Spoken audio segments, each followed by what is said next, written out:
Hello my dear students, कैसे हैं आप सब लोग? बढ़िया हैं। चलिए आज की क्लास में हम लोग पढ़ने जा रहे हैं incorporation of company and matters incidental thereto. मतलब कि इनकॉर्पोरेशन ऑफ कंपनी क्या होता है और उसके साथ के जो छोटे छोटे छोटे काम हैं वो क्या होते हैं जो आपको करने हैं जब आप एक कंपनी को बनाएंगे, जब आप एक कंपनी को इनकॉर्पोरेट करेंगे, जब आप एक कंपनी को रजिस्टर करेंगे, या तो जब आप एक कंपनी को इनकॉर्पोरेट करेंगे या रजिस्टर करेंगे। दो ही वर्ड चलते हैं। अब चलो आगे चलने से पहले एक डाउट जो बच्चों के दिमाग में आ रहा है, सर ये क्या है जो आपने एक रिवीजन के नाम से पहले चैप्टर के साथ दे दिया है। एक रिवीजन के नाम से पहला चैप्टर आपने हमें पढ़ाया और उसके साथ में एक रिवीजन के नाम से चैप्टर का नाम डाल दिया, ये क्या था? देखो, ये वीडियो बच्चों इसलिए है ताकि आप जब भी अगली क्लास में आए तो ये वीडियो देखकर आए, ठीक है? सो दैट जो भी लिंकेज है, जो भी आपका रिवीजन पार्ट है वो बना रहे, और जब आप आखिरी में पहुंच जाओगे अपने कंपनीज एक्ट के, you will come to know about कि 3 घंटे के अंदर मैंने आपको बिठाकर सारा कंपनीज एक्ट रिवाइज करवा दिया। तो सबसे पहली बात कि मैं भी जब स्टूडेंट था, जैसे क्योंकि सास भी कभी बहू थी, कभी टीचर भी आपका कभी स्टूडेंट था, तो जब टीचर कहता था कि अगली क्लास में आज की क्लास का पढ़ के आना, मैं जानता हूं कि मैं कितना पढ़ के जाता था। तो अगर वो मुझे ऐसा कहता तो मुझे लगा कि यार ये ठीक रहेगा, बाकी आप लोग बताते रहना कि क्या अच्छा है क्या नहीं। अब आगे चलते हैं। 10 मिनट की वीडियो देखने में कोई पहाड़ नहीं टूटेगा यार। हाँ, बेबी को बोलते ना 10 मिनट होल्ड करो, बस क्लास देख लेना इतने में। अब आगे चलते हैं। नेक्स्ट की पर्पस क्या है वो रिवीजन वीडियो देने का। जब पेपर के टाइम पे आखिरी में क्या होता था, जब मुझे रिवाइज करना होता था तो मैं बड़ा परेशान होता था। मैं कहा यार क्या यार रिवाइज करनी है चीजें, कुछ पता ही नहीं है कौन सी कहां से रिवाइज करूं, क्या है क्या नहीं है। तो मैं सोचता था यार क्या काश ऐसा हो क्लास की तरह ही सब चलता रहे, मैं बोलता रहूं आपके सामने और आप बस पन्ने पलटते रहे, देखते रहे, सब आता है सब आता है सब आता है, ठीक है? तो ऐसा ही होगा। वो रिवीजन वीडियो आपके पेपर के टाइम पे भी आपके साथ काम आने वाली है, चैप्टर वाइज नहीं तो हाफ चैप्टर, जैसे एक चैप्टर 2 बारी में कवर हो रहा है तो जितनी भी क्लास है उस क्लास की रिवीजन वीडियो आपको मिलती रहेगी। इस बात का कृपया ध्यान रखिए, ठीक है? आखिर में बस पेपर के टाइम से पहले जब भी आप रिवीजन करने लगे तो अकेले रिवीजन करने की जरूरत नहीं है, मुझे बुला लीजिएगा, 24/7 मैं आपके साथ अवेलेबल हूं, ठीक है? इसके बाद एक ईमेल एड्रेस भी मैं आपके साथ शेयर करूंगा। उसका क्या लॉजिक है बता देता हूं। ईमेल एड्रेस और एक कॉन्टैक्ट नंबर भी शेयर करूंगा। कॉन्टैक्ट नंबर का टाइम बताऊंगा, पूरा दिन टा फोन मत करना। हाँ, जून दिसंबर खाली होता है हमारा, वो अलग बात है। हाँ, सब बच्चों के पेपर होते हैं उस टाइम पे यार, फोरम्स वगैरह मैनेज करने होती है। अब देखो, सबसे पहली बात कि जब भी आपको डाउट आता है या जब भी आपको लगता है कि ये चीज गड़बड़ है, ये चीज समझ नहीं आ रही है, ये चीज तो वीडियो के अंदर नहीं है, कोई बात नहीं, मैं आपको एक ईमेल दूंगा। आई ट्राई कि अगर वो बहुत बच्चों का डाउट है, बहुत सारे बच्चों का डाउट है, तो मैं उसको वीडियो पे सॉल्व करके आपको ड्राइव पे उसका लिंक शेयर कर दूंगा, ठीक है? इनकेस अगर मुझे लगता है कि ऐसा नहीं हो सकता, कोई बात नहीं, मैं कोई और ऑल्टरनेटिव से आपको बता दूंगा। अब सबसे पहली बात, मुझे ध्यान से देखिए कि मान लीजिए कि मैं जानता हूं कि मैं बहुत ही गंदा दिखता हूं, स्टिल मेरे सिर पे सींग नहीं है सर, मेरे मुंह के अंदर ऐसे वाले दांत नहीं है कि मैं आपको खा जाऊंगा, है ना? तो आपके टीचर को आप अप्रोच करने में बच्चे डरते क्यों? इंसानी तो हूं मैं आपकी तरह यार। मैंने आपको कहा कि मैं से आके आपको स्क्रीन में से खा जाऊंगा? हॉरर मूवी चल रही है, नहीं खाऊंगा ना? तो ऑब्वियस सी बात है, अप्रोच योर टीचर। आपको डाउट आता है, आप डाउट भी नहीं पूछते हो, जहां तक मुझे लगता है। मेरे को नहीं लगता कि कोई बच्चा इतनी भी हिम्मत करता है कि यार ये नहीं समझ आया ये पूछ लूं। नहीं, कोई पूछना ही नहीं चाहता है। क्यों नहीं पूछना चाहते हो? डर लगता है टीचर से? क्यों लगता है यार? आपकी तरह मैं भी इंसान हूं, इट्स ओके। अंग्रेजी में लगता है डाउट में दिक्कत आएगी, हिंदी में पूछ लो। चलो, हमारी क्लास तो वैसे भी हिंदी में, जो इंग्लिश में क्लासेस होती है बच्चे वहां भी डाउट हिंदी में पूछ रहे होते हैं, तो फिर वहां भी कोई प्रॉब्लम नहीं, पर डाउट पूछो। ऐसा मैं क्यों बता रहा हूं जानते हो? हाँ, 1 मिनट और लूंगा बस। जब मैं अपने सीएस के एग्जीक्यूटिव्स में था, नहीं फाइनल्स में था, सॉरी फाइनल्स में था, अब क्या हुआ कि वहां पे मुझे एक डाउट था। मैंने क्लास में खड़े होकर सबसे पूछ लिया, मैं कहा सर ये बात समझ नहीं आ रही, बताना क्या प्रॉब्लम है इसमें। तो सर ने कहा दिव्य यार तुम्हारे को ये डाउट नहीं आता, ये तो एग्जीक्यूटिव लेवल का डाउट है, इंटर लेवल का डाउट है। तो मैंने कहा सर अच्छा एक काम करो, ये क्लास में जितने बैठे हैं पूछो एक बारी किसको आता है। तो देखा पूरी क्लास में से सिर्फ 3 बच्चों को वो आता था, सिर्फ 3। और वही क्वेश्चन पेपर में आया, जो मैंने पूछा था वही पेपर में आया। सो हो सकता है जो आप पूछो वो पेपर में आना हो बच्चे। अच्छा ठीक है, यहां तो अब सेल्फिश हो जाओ, अपने लिए तो पूछ लो, क्या पता जो मुझसे पूछो वही पेपर में आए। अच्छा, समझ में आया? डाउट पूछने में कभी भी सोचना नहीं, पढ़ना, रिवाइज करना और पूछ लेना। ठीक है, अब चलते हैं एक और बात, जो अब हम आगे चलते हैं। आपकी बुक के अंदर से जो मैंने आपको दिखाई है शुरुआतों में, वो बुक के अंदर से मैं आपको एक एक चीज करवा रहा हूं। अगर स्टिल कुछ मिस हो जाता है तो कोई बात नहीं, उसे होमवर्क मान लीजिएगा। अगर छोटी सी बात है, पता चले 4 लाइनें मिस हो गई है, मेरे को फोन करके कह रहे हो आपने 4 लाइनें नहीं पढ़ाई। अगर 4 लाइनें मिस हो जाती है कोई बात नहीं, बड़ी बात नहीं है, मैं उन चीजों को समराइज करके ऑलरेडी आपको दे रहा हूं। अब अगली बात, अगर कुछ ज्यादा मिस होता है मुझे बता देना, I will make a separate video for that. आपको कुछ ऐसा है जो बिल्कुल समझ में नहीं आ रहा तो मुझे बता देना, मैं किसी और तरीके से उसको समझाने की कोशिश करूंगा। बट बच्चे, उसके लिए आपको मेरे को बताना पड़ेगा। मैं अंतर्यामी नहीं हूं कि ऐसे ओम भूर्भुवः स्वः किया और आपको आपका सब मेरे अंदर आ गया, है ना। यूएसबी नहीं लगी है तो वो वाली किसके पीके की तरह आपका हाथ पकड़ के ऐसे मैं हाथ करूंगा और आपका सब अपने आप जान लूंगा, नहीं, आपको बताना पड़ेगा ये। चलो, अब बहुत बातें होगी, आगे चलते हैं। आज के चैप्टर का नाम है इनकॉर्पोरेशन ऑफ कंपनी। इनकॉर्पोरेशन मतलब सीधी सीधी बात है, फॉर्मेशन। आप एक कंपनी को कैसे फॉर्म करेंगे, आप एक कंपनी का रजिस्ट्रेशन कैसे करवाएंगे। सर, ये कंपनी वर्ड, कंपनीज एक्ट 1956 जो इससे पहले था उसमें डिफाइन ही नहीं था, उसने बताया ही नहीं कंपनी क्या होती है। फिर इनको गवर्नमेंट को लगा कि चलो यार एक काम करता है, कंपनीज एक्ट 2013 इसको सीधा सीधा एक काम करता है। यहां पे इन्होंने कंपनी वर्ड को डिफाइन कर दिया। इन्होंने कहा company means any company. Definition देखना कितनी बढ़िया है। Company means any company incorporated under this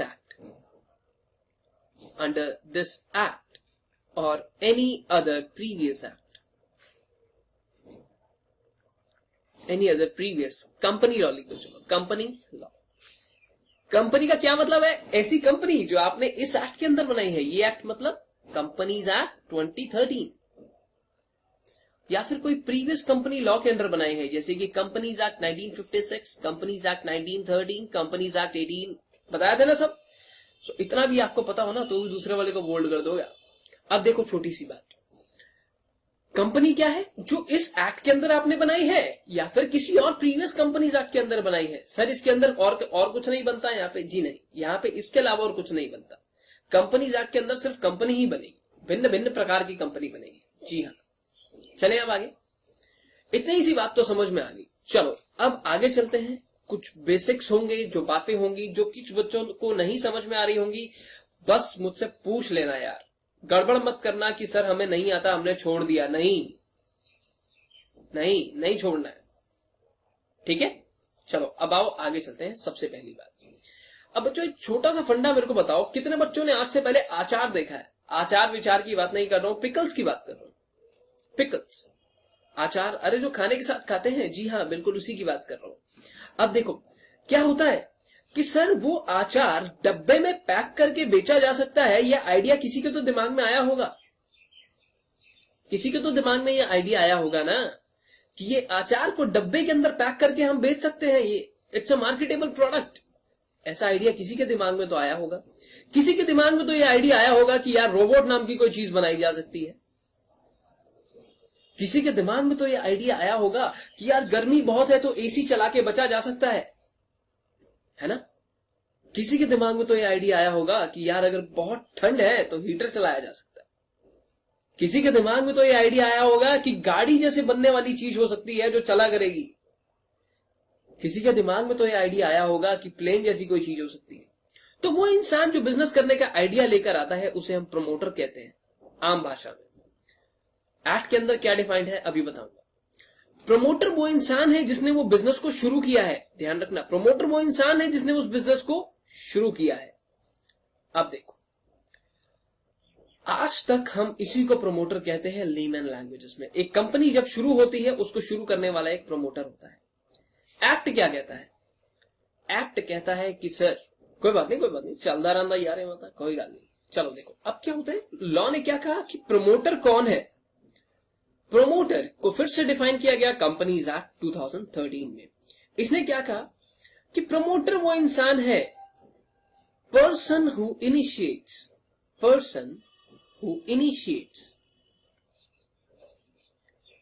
promotion of company promotion of company, उसे मैं प्रमोटर कहता हूं।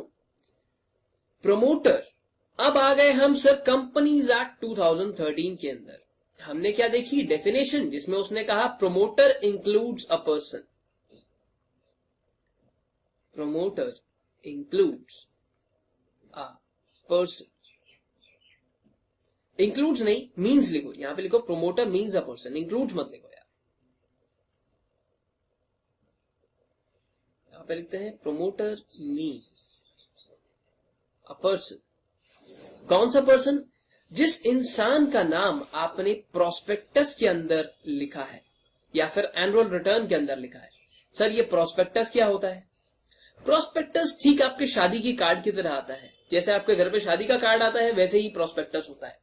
सर एनुअल रिटर्न क्या होती है? साल भर का चिट्ठा, आपकी एनुअल रिपोर्ट कार्ड की तरह। जी हाँ, एनुअल रिटर्न अलग होती है, एनुअल रिपोर्ट अलग होती है। दोनों के बारे में बात करेंगे, दोनों के जब पहुंचेंगे तब पूरी बात करेंगे। अभी तक के लिए इतना ही मान लो कि एनुअल रिटर्न वो होती है जैसे आप टैक्स के पर्पसेस से, या आपने सुना होगा ऑडिट के पर्पस से आप क्या करते हैं, फाइनेंशियल ईयर को क्लोज करते हैं, उसके बाद ऑडिट होती है, ऑडिट रिपोर्ट बनती है। ठीक इसी तरीके से कंपनीज एक्ट के हिसाब से भी एक एनुअल रिटर्न फाइल होती है with in 60 days of annual general meeting. अब ये एनुअल जनरल मीटिंग क्या होती है? जैसे आपके स्कूल में पीटीएम होती है, पेरेंट टीचर मीटिंग, वैसे ही होती है। ऐसा क्या? हाँ, तो इसीलिए अभी जो मन में भाव उठ के आ रहे हैं बार बार, उन्हें थोड़ा सा कंट्रोल करो। आगे चल के जैसे जैसे टॉपिक्स आते जाएंगे सब कुछ समझ में आएगा, सब कुछ। ठीक है, इसलिए मैंने वो डेफिनेशंस आपको सारी नहीं बताई थी। प्रोमोटर कौन सा वो इंसान है? Who has been named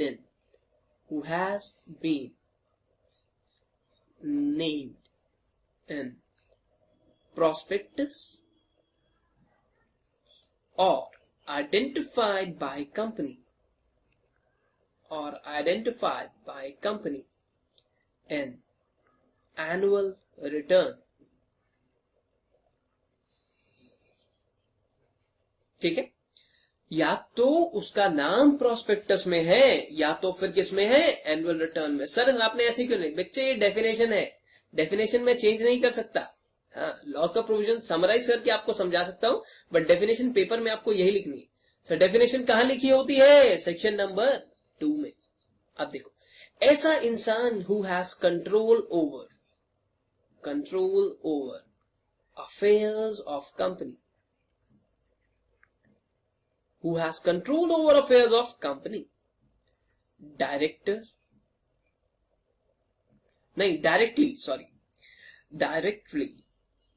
it's directly or indirectly। कैसे कंट्रोल कर रहा है? वो सीधा कह रहा है कंपनी के अफेयर्स पे उसका कंट्रोल है। मतलब कंपनी का लफड़ा चल रहा है, कहीं चक्कर चल रहा है, नहीं। अफेयर्स मींस जो डे टू डे बिजनेस हो रहे हैं मेरा उन बिजनेस पे कंट्रोल है। जो भी काम हो रहे हैं रोजमर्रा की लाइफ में, वो उन सब चीजों पे मेरा कंट्रोल है। तो मैं क्या कहलाया जा सकता हूं? प्रमोटर। अब मैं कंट्रोल कैसे कर सकता हूं? As shareholder, as director और अदरवाइज। कोई बात नहीं, अभी डेफिनेशन अटपटी सी लग सकती है बच्चों, बट आगे चलते चलते सब क्लियर हो जाएगा। जब आपको जैसे ही शेयर्स वाला चैप्टर पढ़ाऊंगा ना, या इसके अगले वाला पढ़ाऊंगा, जब आप शेयर कैपिटल वाले चैप्टर पे पहुंचोगे बहुत सारी चीजें इसमें से क्लियर हो जाएंगी। In accordance with whose advice,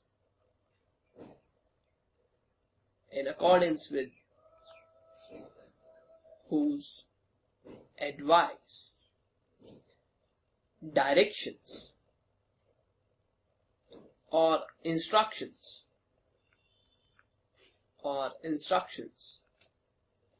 board of directors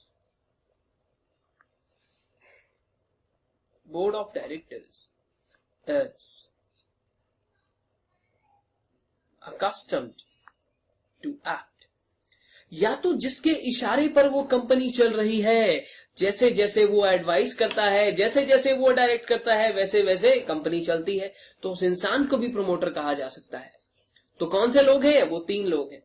जिसका नाम प्रोस्पेक्टस में है या एनुअल रिटर्न में है, वो इंसान जो डायरेक्टली या इनडायरेक्टली कंपनी के अफेयर्स को कंट्रोल कर रहा है, या वो इंसान जिसकी एडवाइस पे कंपनी चल रही है, जिसकी डायरेक्शंस पे, जिसकी इंस्ट्रक्शंस पे कंपनी चल रही है, वो कहता है कंपनी को उठ तो कंपनी उठ जाती है, कंपनी को सो जा तो कंपनी सो जाती है। ठीक है, चले आगे। मेरे लाल मेरे पीले, चलो बताओ जल्दी आगे चले।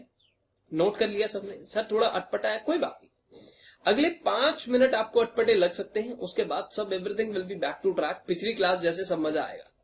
चले आगे। चलो अब अगली बात, सबसे पहली बात, एक कंपनी बच्चों हम बनाते हैं 2 तरीके से, पर आपको पढ़ाया जाता है 3 तरीके से। बनाते तो हम 2 ही तरीके से, पर आपको पढ़ाया 3 तरीके से जाता है। एक होती है प्राइवेट लिमिटेड, जो आपने मेरे साथ लास्ट क्लास में भी कवर किया है कि प्राइवेट लिमिटेड जिसमें 1 लाख की लिमिट थी, अब नहीं है, 3 टाइप की रेस्ट्रिक्शंस हुआ करती थी। एक होती है 1 पर्सन कंपनी, 1 पर्सन कंपनी, और एक होती है public limited. Private limited, public limited. अब देखो, एक चीज जो मैंने आपको वहां पे नोट नहीं करवाई थी, वो यहां पे नोट करनी जरूरी है। ये हमेशा एंड होती है, it's always ending with PVT limited और the words private limited. Private company हमेशा इस तरीके से एंड होती है, उसके एंड पे हमेशा ऐसे लिखा होता है, और उसके अंदर वो 3 रेस्ट्रिक्शन होती हैं, याद आई वो 3 रेस्ट्रिक्शंस। और पब्लिक कंपनी हमेशा इनके जो वर्ड्स एंडिंग होते हैं, it's always ending with limited और लिमिटेड। ठीक है, या तो ये ऐसे एंड होती है या तो ये ऐसे एंड होती है। ठीक है, समझ में आया क्या? अब आगे चले आप और मैं। सर ओपीसी के एंड में आप लिखते हैं it's always ending with 1 person company, आप इसके एंड में हमेशा ये लिखते हैं। सर पब्लिक प्राइवेट तो समझ लिया, ओपीसी क्या होता है अभी पढ़ाऊंगा, ओपीसी सबसे पहले पढ़ाऊंगा। ठीक है, अब ठीक है सर, अब ये सारी की सारी जो कंपनीज हैं, चाहे तीनों के तीनों टाइप की कंपनीज, ये तीनों कंपनीज को बनाने के 2 फंडे हैं। क्या 2 फंडे हैं? आओ चलो अगले पेज पे बताता हूं। नोट कर लिया सबने? ये इसको बनाने के 2 फंडे हैं। क्या 2 फंडे हैं? Liability, liability. अब ये लायबिलिटी वर्ड कहां से आया? लायबिलिटी नहीं पता? चलो कोई बात नहीं, कोई बात नहीं। लायबिलिटी नहीं पता, सच्ची बताओ, लायबिलिटी नहीं पता क्या होती है? देखो इधर आओ, चलो कोई बात नहीं, एक काम करता हूं, इसको मैं आपको यहां पे एक वर्किंग नोट बना के समझाता हूं। देखो बच्चों ध्यान से देखना, इधर एक होती है लिमिटेड लायबिलिटी, सबसे बड़ा फीचर एक कंपनी का। अब क्या हुआ, एक कंपनी है ए लिमिटेड, कंपनी के अंदर आप एक शेयर होल्डर है, कंपनी के अंदर आप क्या है? एक शेयर होल्डर है। शेयर होल्डर कौन होता है? ऑनर।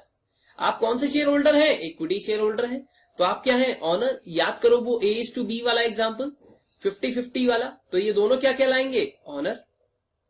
अब सर कंपनी आ गई लॉसेस में, इस इक्विटी शेयर होल्डर के जो शेयर्स हैं, इस पर 100 रुपए का एक शेयर है, जिसमें से इसने 80 रुपीज पे कर दिए हैं और 20 रुपीज अभी अनपेड है। बात को ध्यान से समझना, अगर ये समझ में आ गया तो बहुत अच्छा, आगे कभी भी लिमिटेड लायबिलिटी पे फंसोगे नहीं। देखा, 80 रुपीज इसने पे कर दिए हैं और 20 रुपीज अनपेड है, तो इसकी लायबिलिटी क्या है? कितनी है? ये क्या है? इसकी लायबिलिटी है। कंपनी लॉसेस में चली गई सर 20 करोड़ रुपए के, इस इंसान की लायबिलिटी, ये इंसान जिसका नाम है रामलाल, इस रामलाल की जो लायबिलिटी है, कंपनी को जितना मर्जी लॉस होता जाए, इसकी जो लायबिलिटी है वो लिमिटेड है सर। कहां तक लिमिटेड है? इसकी लायबिलिटी सिर्फ और सिर्फ इस unpaid, to the extent of unpaid amount, unpaid amount. Company चाहे 20 करोड़ 200 करोड़ विजय माल्या की तरह भागी क्यों ना जाए, ये इंसान सिर्फ और सिर्फ अपने शेयर्स के ऊपर अनपेड अमाउंट को पे करेगा, दैट्स इट, और कुछ नहीं देना है इसको। This is the very very very जो सबसे बढ़िया फीचर होता है। राजमा और चावल में से राजमा यही है, समझे। चावल अभी दिखाऊंगा, जब कभी डाउट आएगा तो समझाऊंगा वो चावल क्या है उसमें, ठीक है। समझ में आया। आप चाहे कंपनी को 20 करोड़ का घाटा हो या चाहे कंपनी को 2 करोड़ का घाटा हो, ये इंसान सिर्फ और सिर्फ अपना अनपेड अमाउंट ही पे करने के लिए लायबल है और कुछ भी पे नहीं करेगा। तो क्या बोलो, क्या बताओ, इसकी जो लायबिलिटी है वो लिमिटेड है? क्या इसकी जो लायबिलिटी है वो लिमिटेड है? हाँ सर लिमिटेड है। कहां तक? 20 रुपीज तक, 20 rupees per share, depending upon कि कितने शेयर है इसके पास, इतनी इसकी लायबिलिटी है। क्या इससे आगे भी है कुछ? जी नहीं, इसके आगे कुछ नहीं है, कछु नहीं है। ऐसे बोलते ना कई बार, बोलते कहीं कछु नहीं। ठीक है बच्चों, अब एक देखो अनलिमिटेड लायबिलिटी क्या होती है। अनलिमिटेड लायबिलिटी, सर ठीक है समझ में आ गया, इसमें अनलिमिटेड पैसा देना होता है। नहीं, आपके सारे फ्रेंड्स आपको यही बोलेंगे, LITY, इट्स अनलिमिटेड लायबिलिटी। सारे फ्रेंड्स यही बोलेंगे कि भाई अनलिमिटेड। अब देखो, जब भी कंपनी लॉस में जाती है, अब ए लिमिटेड कंपनी है, ये बच्चों ये लॉस में चली गई, कितने? 20 करोड़ की। अब यहां पे 2 शेयर होल्डर थे, A/B, ठीक है। अब आप कहोगे ये शेयर होल्डर रामलाल था, अच्छा ये वाला जो है ना ये रामलाल नहीं है, ये ए है बस, ठीक है। ए की लायबिलिटी कितनी थी? 20 पर शेयर। इधर अब इधर आते हैं, तो अब क्या हुआ, कंपनी लॉसेस में चलेगी, कंपनी के पास कुछ एसेट्स होंगे, कुछ लायबिलिटीज भी होंगी। इन एसेट्स को वो रियलाइज करेंगे यानी कि सेल करेंगे और इन लायबिलिटीज को पे करेंगे। अब ए और बी दोनों की जो लायबिलिटी है, ए और बी दोनों की जो लायबिलिटी है, मान लीजिए एसेट्स आपके सेल हुए हैं 10 करोड़ रुपए के और लायबिलिटीज कितनी है? 20 करोड़। अब बैलेंस कितना चाहिए यहां पे? सर प्लस चाहिए 10 करोड़ रुपए। तो ए और बी की लायबिलिटी, वो जो बीच का डेफिसिट है ना, जो बीच का डेफिसिट है, ये 10 है ये 20 है, ये बीच के डेफिसिट की इनकी लायबिलिटी है। इतना डिटेल में नहीं पूछेगा, टेंशन मत लेना। अगर आप सिर्फ इतना ही नोट कर रहे हैं कि इनकी लायबिलिटी अनलिमिटेड है, तो it is unlimited up to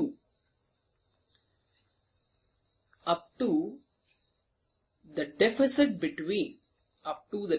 between assets and liabilities. बस इतनी ही है। इसका मतलब ये नहीं अनलिमिटेड है उसको बोलो 100 करोड़ रुपए दे दे, तो नहीं बच्चों, जो डिफरेंस होगा, जो लायबिलिटी है, जो आपका क्रेडिटर है, ये तो आपको पीटने के लिए आ जाएगा कि भाई मेरा पैसा दे, मेरा पैसा दे। ठीक है सर, ऐसा क्या लग रहा है सब बाहर चल रहा है? कुछ नहीं, बेसिक है, समझ लो। आगे अभी सब ट्रैक पे ले आऊंगा, 5 मिनट बस और। ये तो आपको पकड़ने के लिए ले आएगा। अब सारे एसेट्स को आप बेचेंगे और लायबिलिटीज को पे करेंगे, ऐसा करोगे ना?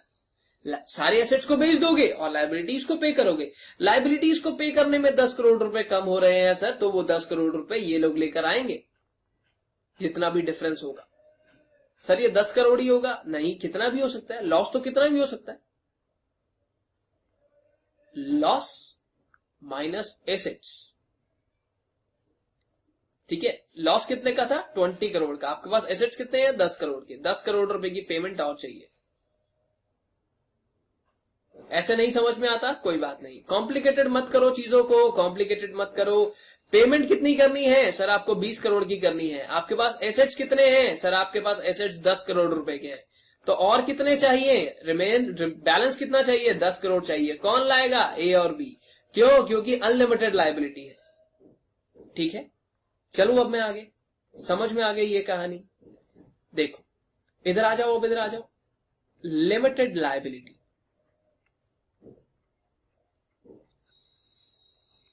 और ये है अनलिमिटेड लायबिलिटी।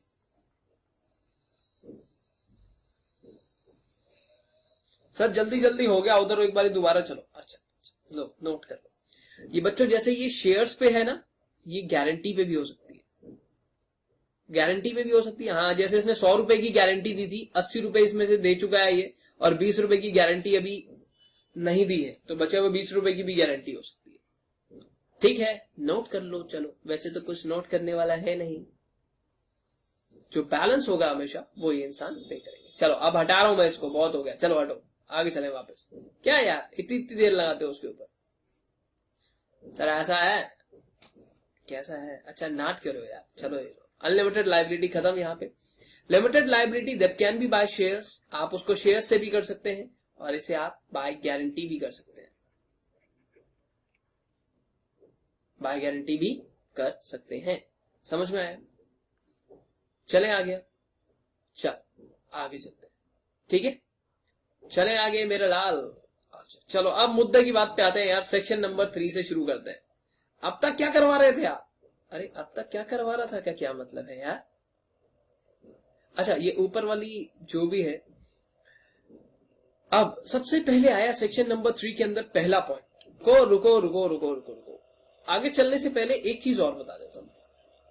ये जो सफिक्सेस आपने यहां पे नोट किए हैं, ये प्राइवेट, लिमिटेड, वो, पीसी और ending, does not apply to, ये अप्लाई नहीं होते हैं in case of a government company. Government company क्या होती है? जिसका 51% stake, 51% stake central government, state government या मिलाकर दोनों के पास है। ठीक है, समझ में आ गया? वहां पे आप ये नोट कर सकते हो। सर कोर पढ़ाई करा रहे हो आज? बिल्कुल बता रहा हूं, दूसरी क्लास में ऐसे करा रहे हो। अच्छा दूसरी क्लास में ऐसे करा रहे हो, चलो आओ। अच्छा एक काम करते हैं, बस 2 चीजें नोट कर लो यार, बस 2 चीजें, उसके बाद फिर बढ़िया काम करते हैं, बढ़िया काम करेंगे उसके बाद। अब ये है formation of company, section number 3, formation of company. ये भी आप देखो पहले से ही जानते हो, कुछ नहीं लिखवा रहा हूं मैं इसके अंदर। पब्लिक कंपनी को बनाने के लिए, पब्लिक कंपनी को बनाने के लिए आपको कितने लोग चाहिए जल्दी बताओ? पहले लिखवाया था मैंने आपको, कितने लोग चाहिए पब्लिक कंपनी को बनाने के लिए? मिनिमम 7। हाँ बहुत बढ़िया। और मैक्सिमम की क्या है? No limit. इधर क्या है प्राइवेट पे? मिनिमम 2, और इधर क्या है मैक्सिमम की? 200। ठीक है, ये है मेंबर्स का। अब एक कंसेप्ट आया जिसका नाम था, अब ये लोग मेंबर्स कैसे बनेंगे यार? रुक जाओ। By subscribing their names to MOA, their names to MOA। MOA क्या था? Memorandum of association. सब बता रहा हूं। अब गेम बिल्कुल सही शुरू होने वाली है, जहां पे से आपको सब एक एक वर्ड, एक एक कहानी समझ में आएगी। अब एक बात बताओ, यहां पे प्राइवेट कंपनी में बना रहा हूं तो कितने लोग चाहिए? 2, और ये बना रहा हूं तो कितने चाहिए? 7। प्राइवेट कंपनी बना रहा हूं तो कितने लोग चाहिए? 2। पब्लिक कंपनी बना रहा हूं तो 7 लोग चाहिए। बात को ध्यान से समझना, इधर बात को ध्यान से समझना मेरे लाल। ठीक है, चलू मैं आगे। अब देखो कहानी यहां से शुरू होने वाली है, बहुत मजा आने वाला है। अब गवर्नमेंट को लगा यार मेरे जैसा बेचारा एक इंसान गया गवर्नमेंट के पास, जिसने कहा कि सर मैं तो बहुत दुखी हूं, मेरे पास दूसरा इंसान ही नहीं है, शादी मेरी हुई नहीं है, बच्चे मेरे हैं नहीं, मम्मी पापा मेरे बिजनेस करना नहीं चाहते हैं, तो अब बताइए मैं कहां से लाऊं वो दूसरा इंसान? बिजनेस मेरा छोटा सा है, टर्नओवर मेरा 2 करोड़ रुपए जाएगा मुश्किल से। कितना जाएगा? 2 करोड़ रुपए। मैंने कहा सर मुश्किल से, कहता पेड अप कैपिटल। मैंने कहा मुश्किल से 50 लाख रुपए जाएगी पेड अप कैपिटल। कहता अच्छा, कह रहा दोबारा से बताना पेड अप कैपिटल कितनी? मैंने कहा 50 लाख रुपए, 50 लाख। कहता और टर्नओवर? मैंने कहा मुश्किल से 2 करोड़ रुपए। कहता ठीक है। कहता तुम एक काम करो, तुम अकेले कंपनी बना लो। कहा क्या बात है? कहता पर याद रखना तुम कह रहे हो कि टर्नओवर 2 करोड़ रुपए से ऊपर नहीं जाएगा, है ना? कहा सर बिल्कुल नहीं जाएगा, सर बिल्कुल नहीं जाएगा। कह रहा ठीक है। कह रहा और पेड अप कैपिटल तुम 50 लाख से ऊपर नहीं करोगे? कहा बिल्कुल नहीं करूंगा सर। कहता ठीक है, जाओ चलो बना लो। कहता तुम्हारे को हम आज, जैसे वो भगवान प्रसन्न होकर उसको वरदान देते हैं, गवर्नमेंट ने मुझे दिया और कहा लो 1% कंपनी तुम्हें दी। मैंने ऐसे वो झोली आगे फैलाई, उन्होंने 1% कंपनी मेरी जेब में डाल दी। कहता पर जाने से पहले एक चीज याद रखना, खुद को बजरंग बली का भक्त कहते हो तो वापस जरूर आना, है ना? अच्छा देखो, तो क्या हुआ कि उसने क्या कहा कि जाने से पहले एक चीज याद रखना, जो तुम लिमिट बताकर गए हो मुझे, अगर वो लिमिट तुमने क्रॉस करी तो भैया तुम प्राइवेट कंपनी या पब्लिक कंपनी बन जाओगे अपने आप ही। क्या कहा उसने?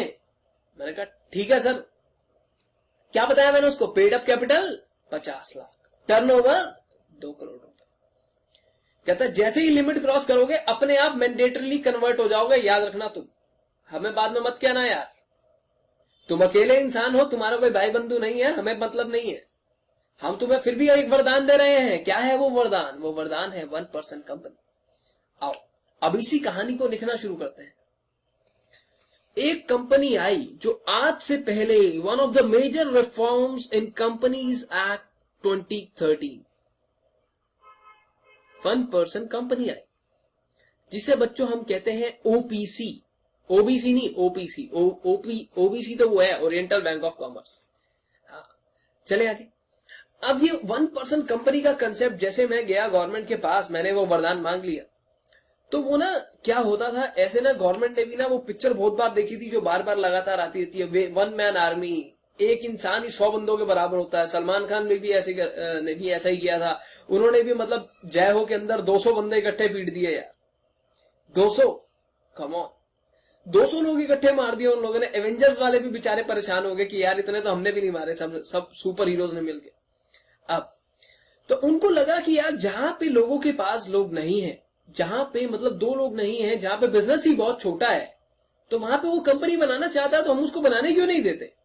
देखा बनाने दो, बट अब एक काम करो, ये जो कंपनी होगी ये प्राइवेट कंपनी होगी नेचर में। This will be termed as private company in nature, या आप कह सकते हैं it is a type of private company. इसे एक टाइप ऑफ प्राइवेट कंपनी कहा जाता है। ठीक है, सो सर वो सारे फीचर्स कंपनी वाले इसके पास होंगे। This will be a separate legal entity, a separate legal, एक सेपरेट लीगल एंटिटी होगी, इसमें भी लिमिटेड लायबिलिटी होगी, सब होगा इसमें, जितने फीचर्स है कंपनी के सब होंगे यहां पे।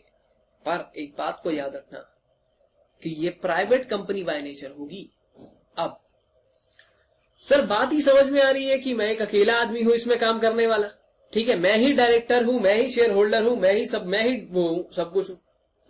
अब देखो कैसे होगा कि एक इंसान है, ठीक है, इसका ये कौन है? 1% है। ये क्या करेगा? Subscribe to MOA, he will subscribe to MOA. ठीक है, सब्सक्राइब टू एमओए। सर अब ये एमओए क्या होता है? बच्चों एमओए होता है मेमोरेंडम ऑफ एसोसिएशन। इसको मैं अभी चल के बहुत आगे बताऊंगा, बट अभी सिर्फ इतना मान लीजिए कि जो इंसान इस पे साइन करता है, पहली बार जब कंपनी इनकॉर्पोरेट हुई, मेरे वर्ड्स को ध्यान से सुनना, जब पहली बार कंपनी इनकॉर्पोरेट हुई, जब पहली बार कंपनी इनकॉर्पोरेट हुई, जब पहली बार कंपनी इनकॉर्पोरेट हुई, ये क्या कर रहे थे? अरे वो कर रहा था, क्या मतलब वाला भैया। तो जब पहली बार कंपनी इनकॉर्पोरेट होगी, जो इंसान साइन करेगा, he will be deemed to be the first director. ये सब बात मैं आपको बताऊंगा।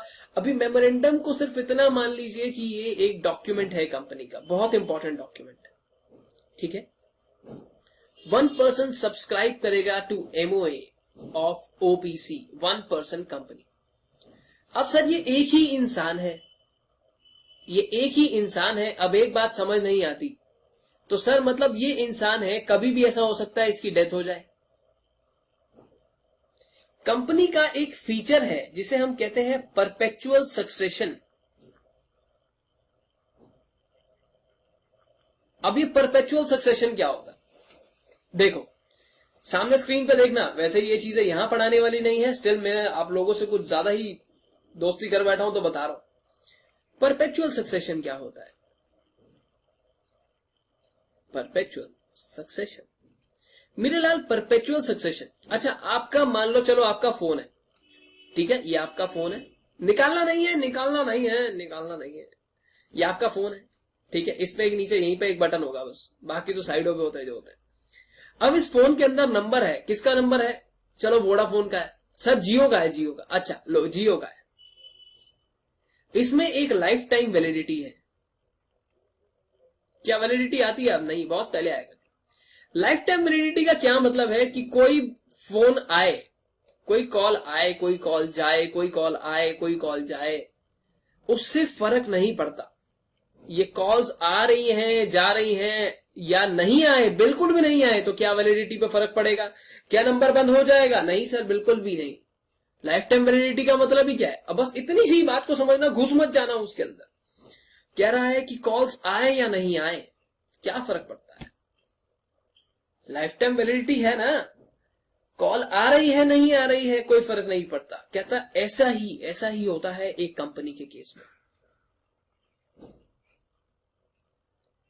कंपनी परपेचुअल सक्सेशन है।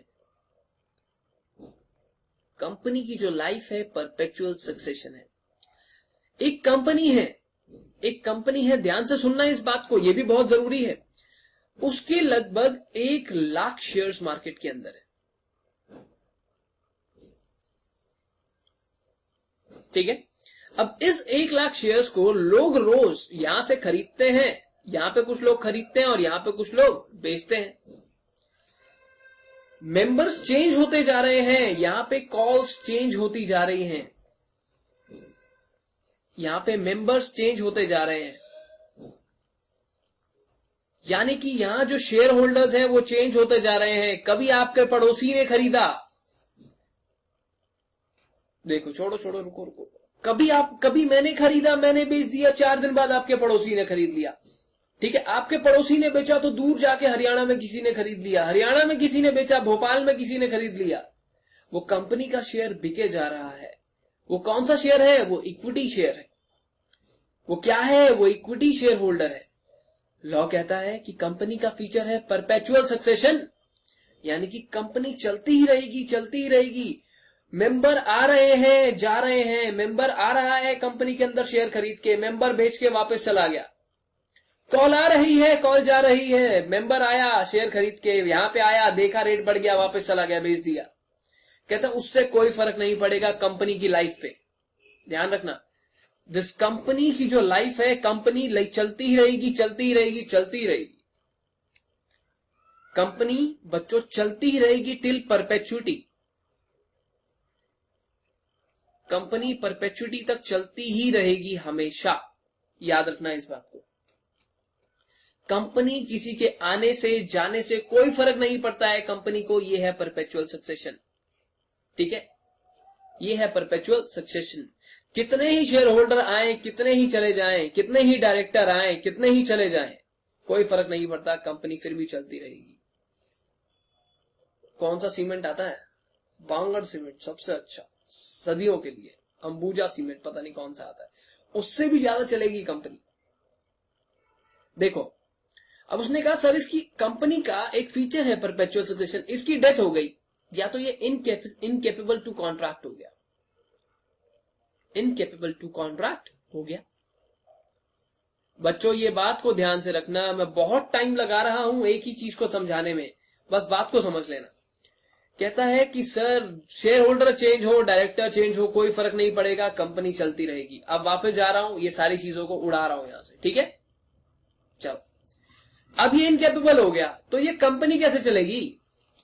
कंपनी कैसे चलेगी? तो कहा 1% जो है ये आपके, ठीक आप लोगों ने ये फीचर बहुत बार यूज किया है आपके बैंक्स में, ये इसका एक नॉमिनी बनाएगा।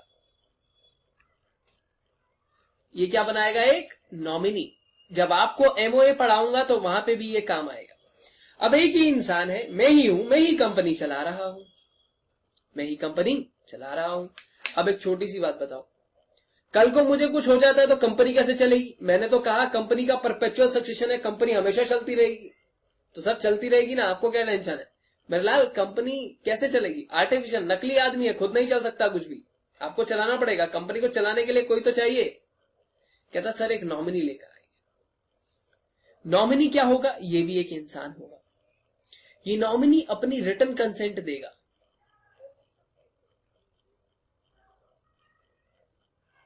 रिटन कंसेंट देगा। ठीक है, किसको देगा ये अपनी रिटन कंसेंट? ये रिटन कंसेंट आप फाइल करोगे ROC के पास, रजिस्ट्रार ऑफ कंपनी के पास। सर इसने ये रिटर्न कंसेंट दी है कि हाँ मैं रेडी हूं आपका नॉमिनी बनने के लिए, अगर कल को आपको कुछ हो जाता है तो आपकी कंपनी का नॉमिनी बनने के लिए मैं रेडी। ठीक है, आपकी कंपनी का नॉमिनी बनने के लिए मैं यहाँ पे रेडी बैठा हूं सर, आपको कुछ भी हो जाता है आप मुझे बताइए, मैं आपकी कंपनी संभाल लूंगा।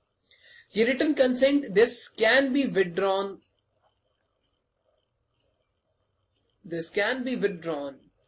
Any time by nominee. ये इसे विड्रॉ कर सकता है, याद रखना। जो इंसान नॉमिनी है, जैसे आप बैंक्स में जाते हैं तो आपको पता है जो घर में बूढ़े बुजुर्ग हैं उन्होंने एक नॉमिनी बनाया हुआ है, नॉमिनेशन कहते हैं हम इसे। ठीक है, अब जब अगर कोई इंसान कल को इनकैपेबल नहीं है कॉन्ट्रैक्ट करने के लिए, ये क्या हुआ, ये 1 पर्सन आदमी जिसका नाम क्या था, इसका नाम था जुगनू। जुगनू क्या हुआ सर, ये जुगनू जो था वो कहां चला गया, वो कोमा में चला गया। तो अब क्या होगा, अब ये इंसान आ जाएगा इसकी पोजीशन पे काम करने के लिए। ठीक है, समझ में आया सर। ये अब आगे कुछ छोटे छोटे पॉइंट्स हैं जो बहुत इंपॉर्टेंट है, आओ इसको पढ़े, इसको चेक करते हैं। देखो क्या कहता है यहां पे, कहता है नॉमिनी, ये नॉमिनी है और ये इंसान को मैं कहता हूं मेंबर ऑफ ओबीसी। दो इंसान है, दोनों के बीच में डिफरेंस है, एक मेंबर है एक नॉमिनी है। देखो कहता है nominee can be changed by member, can be changed by member of OBC, member of OBC. मैंने अपने भाई को, अपने छोटे भाई को वहां पे नॉमिनी बना दिया। मैंने कहा अगर कल को मुझे कुछ हो जाता है तो तू एक काम करियो, तू मेरी कंपनी का बिजनेस सारा संभाल लियो। अब यार वो तो मुझसे रोज लड़ता है। मैंने कहा हटा यार, मेरे को बनाना ही नहीं है इसको नॉमिनी, इसको नॉमिनी नहीं बनाऊंगा, मैं हटाऊंगा। मैंने कहा मैं इसको नॉमिनी से हटाना चाहता हूं। लॉ कहता है ठीक है, नॉमिनी को आप हटा सकते हैं। अगर आपको इसको हटाना है, nominee can be changed by alteration in MOA. ये आप अभी मतलब इससे अगली क्लास में आप मेरे साथ पढ़ेंगे, जिसे हम कहते हैं नॉमिनेशन क्लॉज। अभी जितनी भी बातें एमओए को लेकर आ रही हैं सब बिल्कुल खत्म हो जाएंगी, सब खत्म हो जाएंगी, बट अभी आगे चलते। ठीक है, अब सर पेपर के अंदर एक क्वेश्चन आ सकता है, किस तरीके से आ सकता है, क्वेश्चन आपसे पूछ लेगा who can be a member,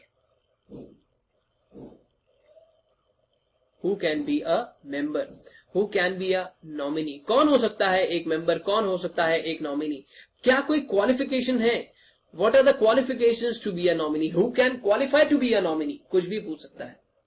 तो आंसर में आप क्या लिखोगे, सबसे पहली बात that person should be an Indian citizen, वो इंसान इंडियन सिटीजन होना चाहिए। ठीक है, दूसरी बात shall not be a minor, बच्चा नहीं होना चाहिए, shall not be a minor, minor means 18 years से कम।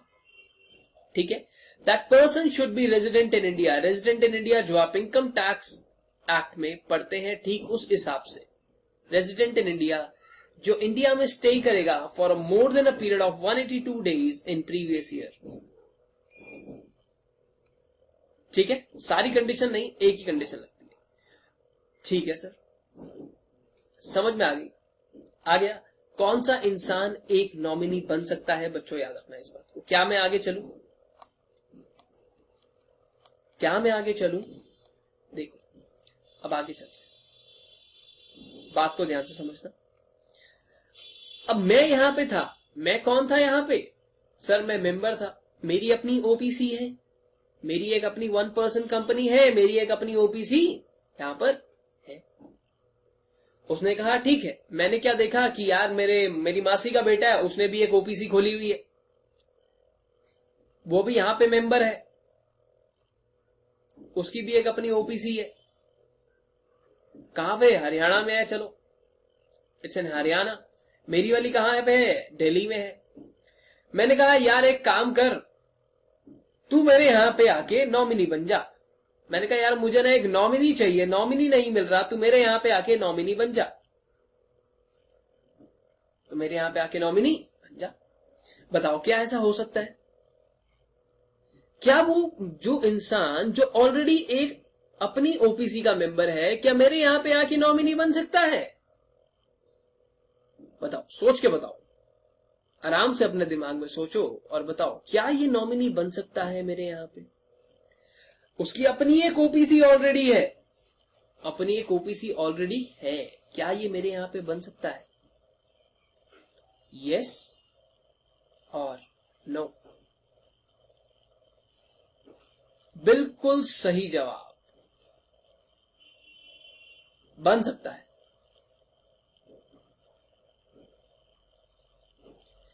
एक इंसान एक जगह पे member at one place and nominee at one place बन सकता है, याद रखना इस बात को। एक इंसान एक पर्टिकुलर पोजीशन पे एक जगह का नॉमिनी और एक जगह का मेंबर बन सकता है। ठीक है, क्या बच्चों समझ में आई? ये ऑलरेडी मेंबर था ना, ये मेरे यहां पे आएगा ये, तो ये नॉमिनी बन सकता है, इस बात का ध्यान रखना। इस बात का ध्यान रखना कि ये मेरे यहां पर आकर नॉमिनी बन सकता है। ठीक है, क्या मैं आगे चलूं? अच्छा, अब आगे चलते हैं, उससे पहले एक दो चीजें और बता देता हूं कि आपके इंस्टीट्यूट ने कहा है कि बच्चों को एक ये और बताया जाए कि कुछ स्पेशल पॉइंट नाम की चीजें इंस्टीट्यूट ने डाली है।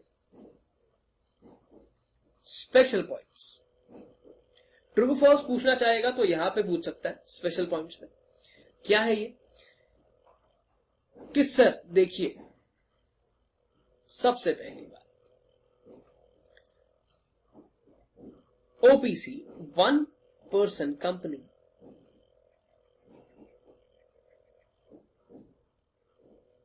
को आप एनी काइंड ऑफ कंपनी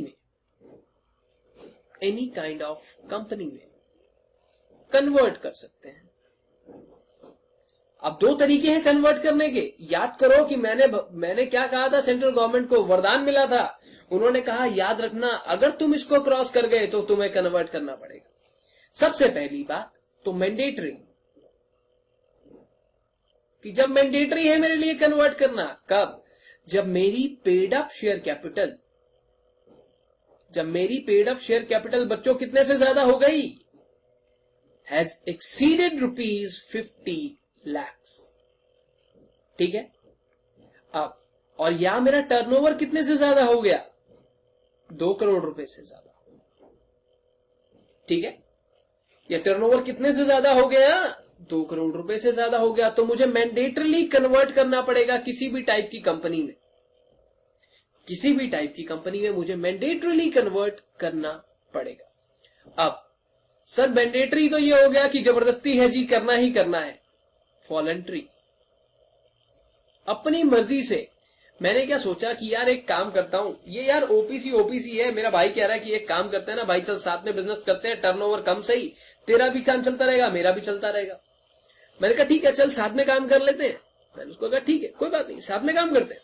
तो अब मैंने क्या कहा, मैंने कहा यार इसको ना मैं कन्वर्ट करना चाहता हूं किसी और टाइप ऑफ कंपनी में, वॉलंटरी यानी कि अपनी इच्छा से कन्वर्ट कर रहा हूं। बच्चों याद रखना, दो चीजें होती हैं, एक वॉलंटरी, जैसे कि आप मेरी क्लास देख रहे हो, वॉलंटरीली देख रहे हो, कोई जबरदस्ती नहीं है। मैंडेटरी जबरदस्ती है। अभी उसका फोन बजेगा ना, आपके वाले का, आपकी वाली का, तो फटाक से तुम बात क्यों नहीं कर रहे? जबरदस्ती है, बात करो, मैंडेटरी है। बट यहां कोई जबरदस्ती नहीं है। वॉलंटरी आपकी मर्जी है, आपकी इच्छा है, आपकी मर्जी है, आपकी इच्छा है। मैंडेटरी मतलब करना ही करना है, रेड लाइट टापी, चालान भरना ही पड़ेगा, मैंडेटरी है। वॉलंटरी मेरी इच्छा थी, मैं सेंट्रल गवर्नमेंट के पास गया, तो सेंट्रल गवर्नमेंट ने कहा भैया हाँ बोलो। मैंने कहा सर ऐसे ऐसे आपने मुझे ओपीसी का वरदान दिया था, एक काम करो कि मुझे इसे कन्वर्ट कर दो वापस। तो सेंट्रल गवर्नमेंट क्या कहती है, खाली समझ रहा है क्या, चल 2 साल बाद आइयो। तो सेंट्रल गवर्नमेंट ने क्या कहा, जब आपने कंपनी को इनकॉर्पोरेट किया है उसके 2 इयर्स, यहां पे आफ्टर 2 इयर्स के बाद आप आएंगे यहां पे वॉलंटरी कन्वर्जन के लिए। अगर आपको वॉलंटरी कन्वर्जन कुछ करवाना है, तो अगर आपको वॉलंटरी कन्वर्ट करवाना है, किसमें करवाना है? किसी भी टाइप की कंपनी में।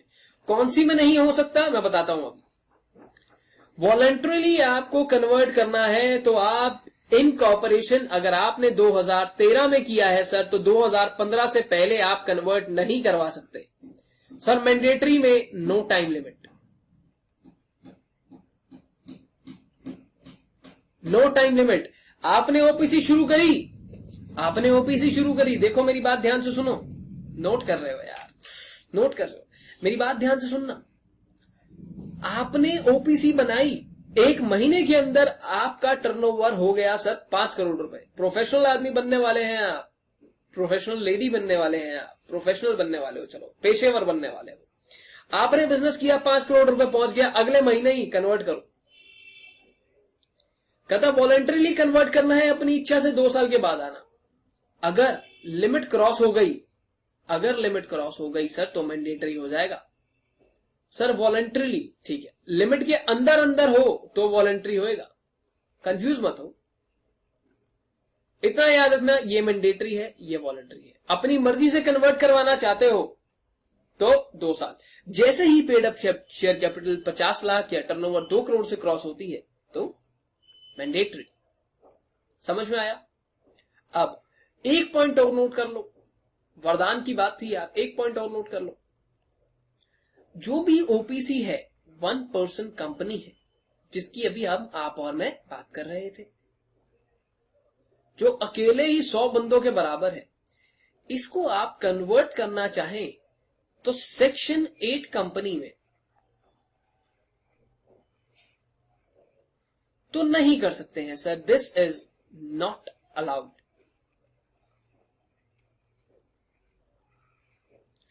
अब ये सेक्शन 8 कंपनी क्या होती है? This is NPO. NPO, NPO मतलब अभी बात करता हूं इस बारे में। कन्वर्ट नहीं हो सकती है ये, इस बात का ध्यान रखना, ठीक है। अगली बात, ओपीसी कैन नॉट कैरी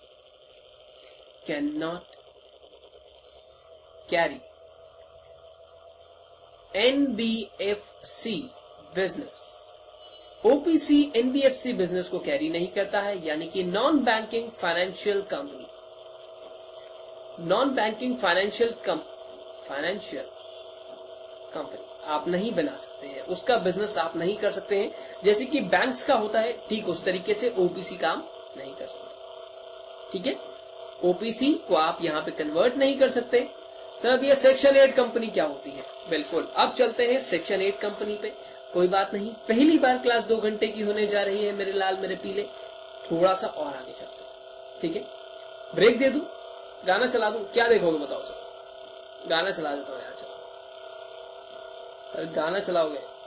हाँ बताओ कौन सा गाना सुनोगे, बताओ यार, कुछ बताते ही नहीं हो। चलो कोई बात नहीं, छोड़ो, अब आगे चलते हैं। क्या है, चलो आगे चले। क्लास बच्चे समझ में आ रही है? मस्ती मजाक मसाला डालूं बीच में? बताओ, मस्ती मजाक मसाला डालूं? अच्छा चलो ठीक है। क्राइम पेट्रोल कितने बच्चे देखते हो? क्राइम पेट्रोल, क्राइम पेट्रोल देखते हो, उसके अंदर आपने देखा है कि बहुत सारे एनजीओज आते हैं, नॉन गवर्नमेंट ऑर्गेनाइजेशंस आते हैं, जो क्या करते हैं, जो मतलब बहुत सारे सोशल भगवान के काम करते हैं, मतलब वैसे वो काम करते हैं कि दुनिया को पढ़ा लिखा रहे हैं, वो दुआएं कमा रहे हैं, ऐसा होता है। कौन बनेगा करोड़पति आता था ना जब, तो उसके अंदर भी बहुत सारे एनजीओज आते थे। सलमान खान का भी एक एनजीओ है, बीइंग ह्यूमन। हाँ, वो भाई साहब ने जब एक्सीडेंट कर दिया उसके बाद ही खोला था वो। हाँ हाँ बिल्कुल सही समझे हैं, सही पकड़े, ठीक है, ये होता था। और उसके बाद कहां पे और एनजीओ देखा आपने? एनजीओ के अंदर क्या होता है कि सर वो सोशल वेलफेयर के लिए काम करता है। वो जैसे कि आपके स्पोर्ट्स को प्रमोट कर रहा है, कॉमर्स को प्रमोट कर रहा है, आर्ट्स को प्रमोट कर रहा है, ये सब काम करता है, ठीक है। चैरिटी को प्रमोट कर रहा है, ये सब चीजें होती है ना, ये सब चीजें होती है। तो अब इन चीजों को बनाने के लिए, ऐसे एनजीओ को बनाने के लिए आपके पास 3 रास्ते हैं। या तो इसका ट्रस्ट बना दो, ट्रस्ट, हाँ ट्रस्ट बना दो, सारे मंदिर आपको ट्रस्ट की फॉर्म में मिलेंगे। या तो इसकी सोसाइटी बना दो, जैसे आपके यहां पे सोसाइटी बनी हुई होगी, जैसे तारक मेहता का उल्टा चश्मा, उसमें सोसाइटी बनी हुई है। या तो आप इसकी एक सेक्शन 8 कंपनी बना दो।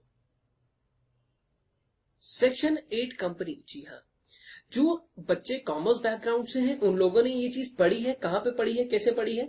Subscription, not for profit. पहले इन्हें हम कहते थे non profit organisation, NPO, but बाद में पता चला कि यार नॉन प्रॉफिट का मतलब तो ये होता है कि जिनको प्रॉफिट होता ही नहीं, पर इनको तो प्रॉफिट होता था, तो हमने लिखा नॉट फॉर प्रॉफिट, जो प्रॉफिट के लिए काम नहीं करते हैं। याद रखना इस बात को, जो प्रॉफिट के लिए काम नहीं कर रहा है बच्चों, वो काम किस लिए कर रहा है? दुआएं कमाने के लिए। वो दुआएं कमाएगा, फिर आपको देगा, फिर आप पास हो जाओगे। अरे हमें तो नंबर देगा सर, हाँ नंबर दे जाए वही बहुत है हमारे, हमारा दुआ नहीं चाहिए किसी की।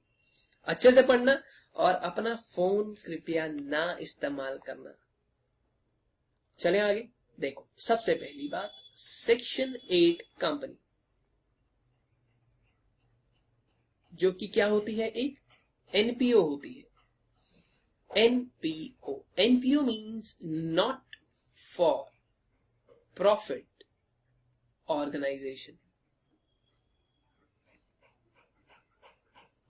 Not for profit organisation. चले आगे। चलो, अरे रुको यार, आगे चलने से पहले कुछ दिखाता हूं। दिस इज सेक्शन 8 ना, ये सेक्शन 25 हुआ करती थी in companies act 1956। Before moving ahead, let me show you a list of basically section 8 companies जितनी है, उनकी एक लिस्ट दिखाता हूं कितनी है, कहां पे है। लिस्ट चाहिए हो तो ले लेना मेरे से, क्या पता घर के आसपास भी कोई हो, है ना, ले लेना, कोई बात नहीं। ये देखो, ये है वो लिस्ट जिसके अंदर आपको सारी की सारी सेक्शन 8 कंपनीज मिलेंगी। ये है इनका सिन नंबर, जो कि एक कॉर्पोरेट आइडेंटिटी नंबर होता है, जो मैंने आपको पहले बताया था। ये रहा कंपनी का नाम, ये इनका डेट ऑफ रजिस्ट्रेशन और कंपनी का एड्रेस। जो मर्जी छांट लो, देख लो, कोई घर के आसपास है तो यार बहुत सारी हैं, दे आर अप्रोक्सीमेटली और नेक्स्ट टू 5000 आई गेस। 5000 ऐसी एनपीओज हैं हमारी इंडिया के अंदर जो इनकॉर्पोरेटेड है। ये है वो सारी लिस्ट। आखिरी नंबर देखें 4878, और ये लिस्ट भी शायद काफी पुरानी है जो मैं आपको दिखा रहा हूँ। सब दिखा के रहे हो, मुद्दे की बात पे चलो। अच्छा यार नाराज क्यों हो रहे हो यार, मुद्दे की बात पे चलते हैं, चलो। ये सब क्या करते हैं? ये सब सिर्फ और सिर्फ दुआएं कमाते हैं मेरे लाल। अच्छा आगे, वापस आगे, नाराज मत हो यार। देखो अब ये सेक्शन 8 कंपनी, जिसके ऑब्जेक्ट क्या है, मतलब जिसका एम क्या है। जब भी मैं ऑब्जेक्ट की बात करूंगा आपसे, तो इसका एक ही मतलब होगा कि इसका क्या एम है, पर्पस क्या है। तो इनका पर्पस हमेशा फिक्स होता है सर, इन्हीं चीजों में से कोई एक होगा। क्या क्या होगा? प्रमोशन ऑफ, प्रमोशन माने बढ़ावा देना। जैसे वो दंगल में क्या कहता है, कुश्ती नाम तो देवा पर गढ़ खान को रोटियां देवा, ऐसा करके कुछ कहता है ना वो। Promotion of commerce, commerce, arts, science, sports, education, research, sports, education, research, social welfare, religion, charity, protection of environment, ये सब काम करते हैं। बताओ कहीं भी आपको ऐसा लग रहा है कि ये बेसिकली एक गोइंग कंसर्न है जो बिजनेस के लिए पैसा कमाना चाहती है? Protection of environment. अब देखो छोटी सी बात, इन्होंने क्या कहा कि जी देखिए सेक्शन 8 कंपनी है सर, सेक्शन 8 कंपनी है एक, इस कंपनी ने इन्वेस्ट किया पैसा कहीं पे, पैसा कहीं पे इन्वेस्ट किया। अब इस पैसे के बदले क्या आया? इस पैसे के बदले इनके पास आई होगी रिटर्न, या आप कह सकते हैं इनके पास आया प्रॉफिट, और एल्स इनके पास आई इनकम। या तो आया प्रॉफिट या तो आई इनकम, कुछ ना कुछ आया होगा इन लोगों के पास। अब इन लोगों के पास ये प्रॉफिट आया, ये इनकम आई। इस इनकम को ये चाहे कि अपने मेंबर्स में कि डिस्ट्रीब्यूट कर दें as a dividend, distribute as dividend. Dividend क्या था बच्चों? जो रिटर्न थी, जो सेक्शन 8 कंपनी के अंदर भी कुछ शेयर होल्डर्स होंगे, जैसे कि प्राइवेट कंपनी, पब्लिक कंपनी, ठीक उसी तरीके से आप किसी भी तरीके से इस कंपनी को बना सकते हैं।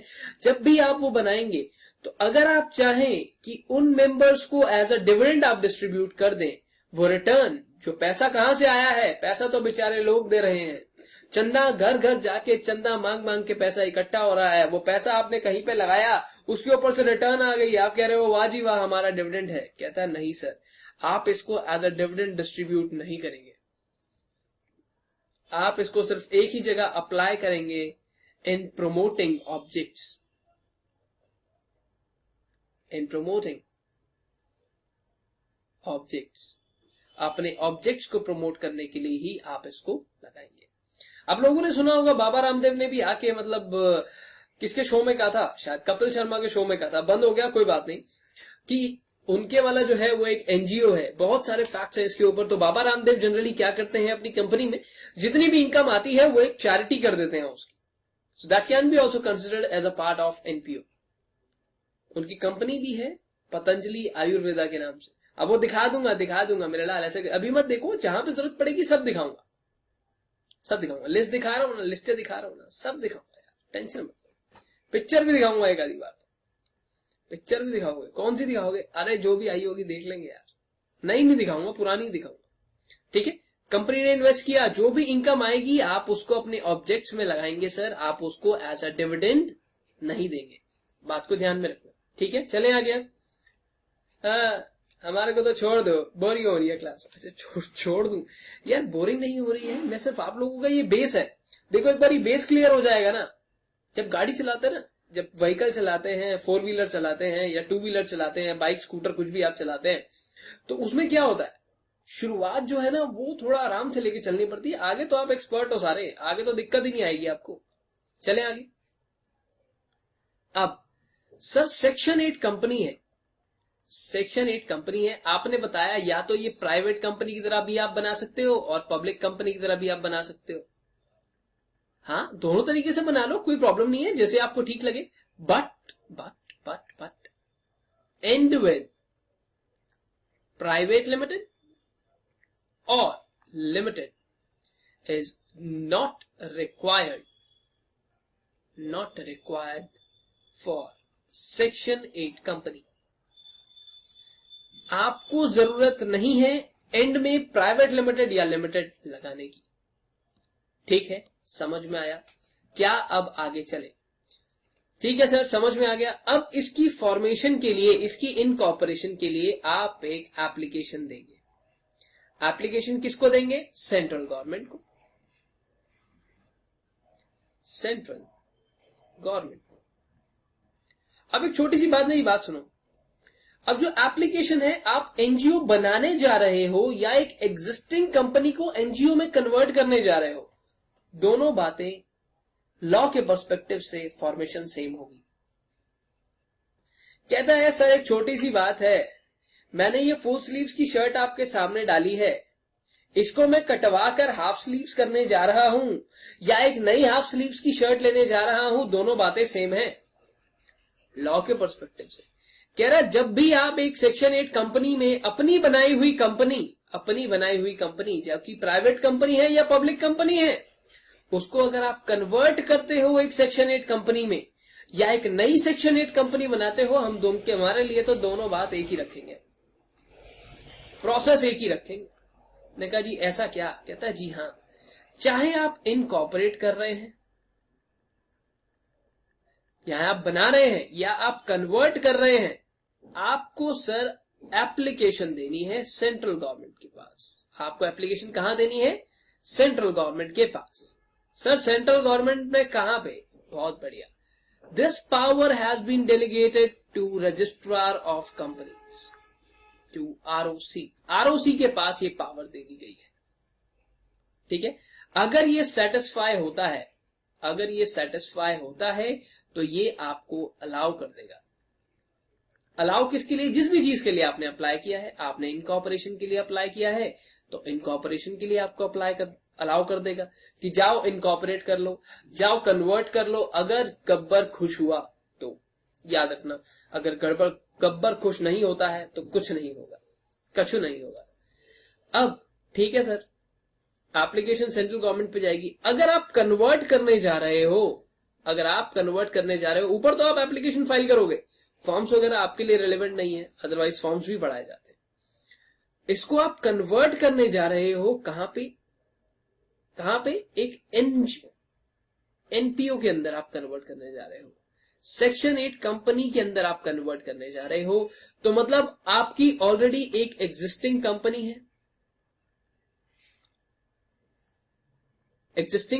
है, प्राइवेट कंपनी है, पब्लिक कंपनी है, फर्क नहीं पड़ता। कहता है वहां पे एसआर पास करके आइए एट जनरल मीटिंग।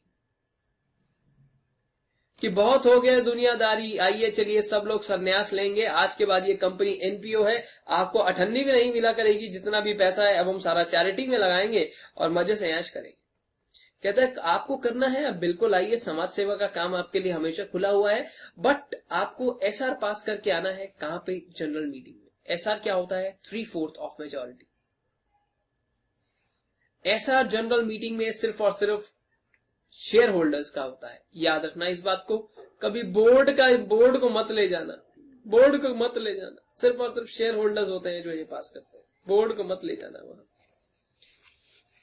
क्या समझ में आया? सर एक बात बताएं। हाँ बताओ बताओ, बताएं क्या होता है सर? कुछ नहीं, चलो हाँ बताओ ना, क्या कुछ अजीब सा लग रहा है? क्लास सही चल रही है? अच्छा, बहुत अच्छा, चले आगे। कहता है कि ये अगर अलाउ करता है तो ये आपको इनकॉर्पोरेशन दे देगा और इसके अंदर आपको ये एक सेक्शन 8 कंपनी क्या लाइसेंस देगा। क्या देगा?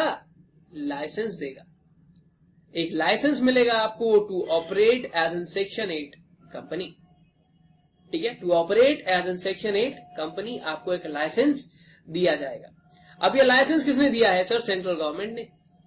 ठीक है, अब सेंट्रल गवर्नमेंट को जब भी लगा तो सेंट्रल गवर्नमेंट आपका ये लाइसेंस रिवोक कर सकती है। Can be revoked, licence can be revoked. कब रिवोक करेगी सर? कब? व्हेन, कौन सी सिचुएशन ऐसी आएगी, कौन सा ऐसा शनि भारी होगा, कौन सा ऐसा राहु केतु के हमारे ऊपर नजर पड़ेगी कि ऐसी सिचुएशन आ जाएगी। कहता देखो सबसे पहली बात, violation of conditions of this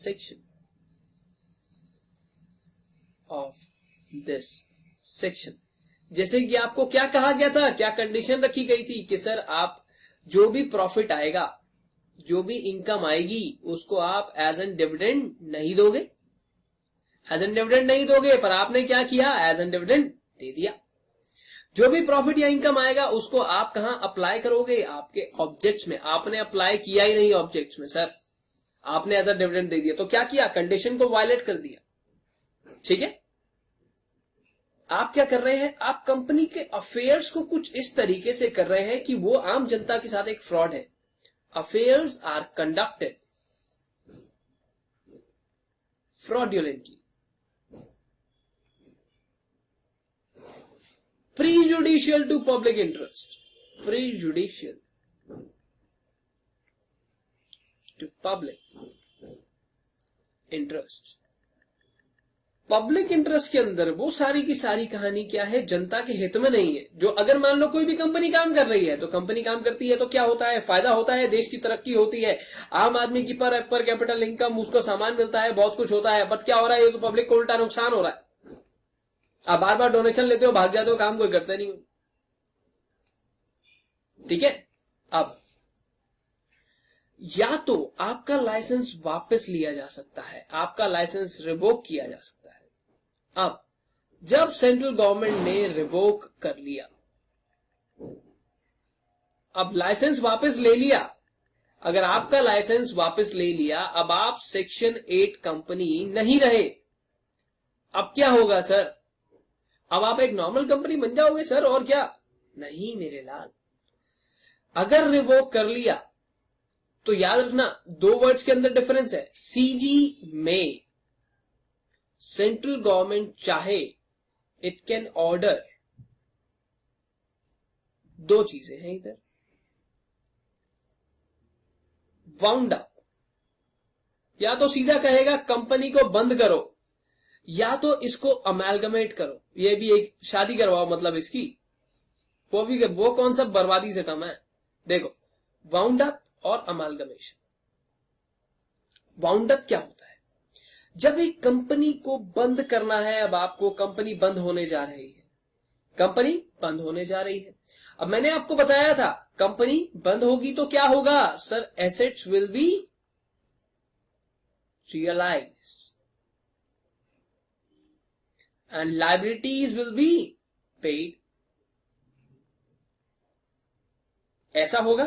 जब कंपनी आप बंद करते हो तो सब लोग आ जाएंगे, भाई हमारा पैसा दो, हमारा पैसा दो, घर के बाहर रेल लग जाएगी। हमारा पैसा तो हमारा पैसा तो पिक्चरों में बहुत बार देखा है हमने। भीड़ लग जाएगी घर के बाहर। कहता है अब देखो सर, अब दो ऑप्शन होंगे, या तो आपके एसेट्स एक्स्ट्रा हैं या आपकी लाइबिलिटीज एक्स्ट्रा हैं। ठीक है, ठीक है।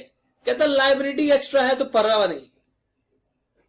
ठीक है, लाइबिलिटी एक्स्ट्रा है तो परवाह नहीं है, पर अगर आपके पास एसेट्स बच जाते हैं, आपके पास एसेट्स एक्स्ट्रा हैं, आपने सारी लाइबिलिटी को पे कर दिया, यानी कि एसेट्स थे आपके पास 50 करोड़ के और लाइबिलिटी से सिर्फ 30 करोड़ की, 20 करोड़ के एसेट्स एक्स्ट्रा बच गए। कहता है कोई बात नहीं, जितने भी इसे बेचिए और इसके जितने भी फंड्स हैं, आप सारे फंड्स को ट्रांसफर कर दीजिएगा। Transfer funds to IBC fund. IBC sir, हाँ, which is under IBC 2016 section number 224, IBC insolvency and bankruptcy code. जब ये सरकार को पता है कब याद आया? सरकार को तब याद आया जब मिस्टर माल्या भाग गए। उन्होंने कहा यार बहुत बहुत ज्यादती हो रही है, एक तो हमारे देश का पैसा लिया, एक तो हमें पागल बनाया, ऊपर से तुम भाग भी गए यहां से। बताओ, तो सरकार को लगा कि कुछ इंसॉल्वेंसी के रिलेटेड ऐसा आना चाहिए कि यार जल्दी करना चाहिए काम। कहता या तो ऐसा होगा, या तो वाउंड अप होगा, या तो आप फंड्स इधर भेजोगे आईबीसी एक्ट के अंदर, या तो for transfer funds to amalgamated company, to amalgamated company. Amalgamated, मान लो कि ये जो कंपनी थी सेक्शन 8 कंपनी, इसका नाम था एक्स लिमिटेड, और यहां पे ये क्या कह रहे हैं, x limited plus y limited बना दी जाए, फाइनल कंपनी होगी वाई लिमिटेड। वो कह रहा है ऐसा कर दिया जाए, एक्स लिमिटेड को वाई लिमिटेड के अंदर मिक्स कर दिया जाए। ये होता है अमालगमेशन। क्या होता है? अमालगमेशन। एक्स लिमिटेड को वाई लिमिटेड के अंदर मिक्स कर दिया, अब क्या बचा? सिर्फ वाई लिमिटेड। अब जो अमालगमेशन होगा ये हमेशा only with company having similar objects,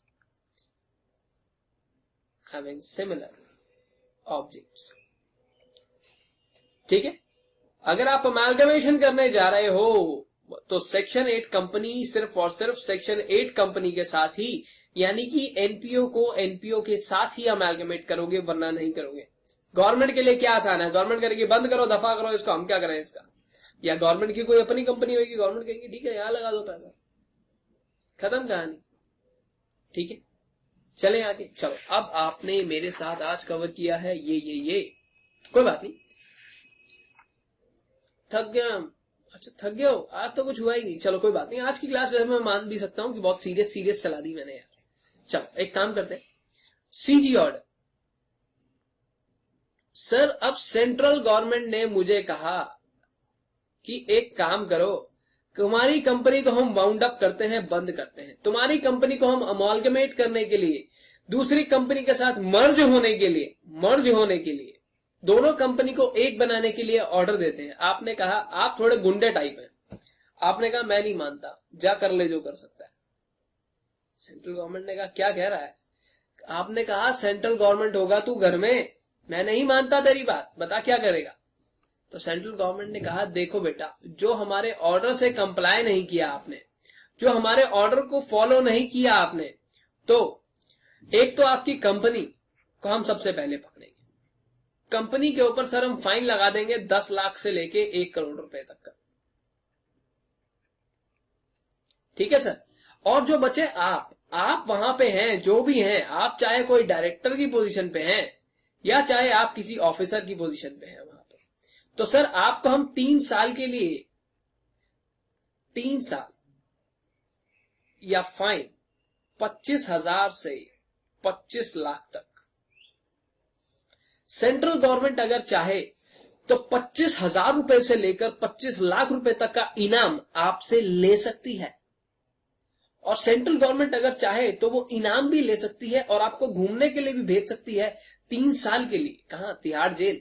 जी हां, ये इनाम आपको सेंट्रल गवर्नमेंट को देना पड़ सकता है, minimum 25,000 which may extend up to 25 lakh rupees and you can also be awarded with imprisonment, और आपको घूमने के लिए भी भेजा जा सकता है Tihar jail up to a period of 3 years। 3 साल के लिए फ्री रहिएगा, फ्री खाइएगा, फ्री पीजिएगा, है ना, ऐसा होता है।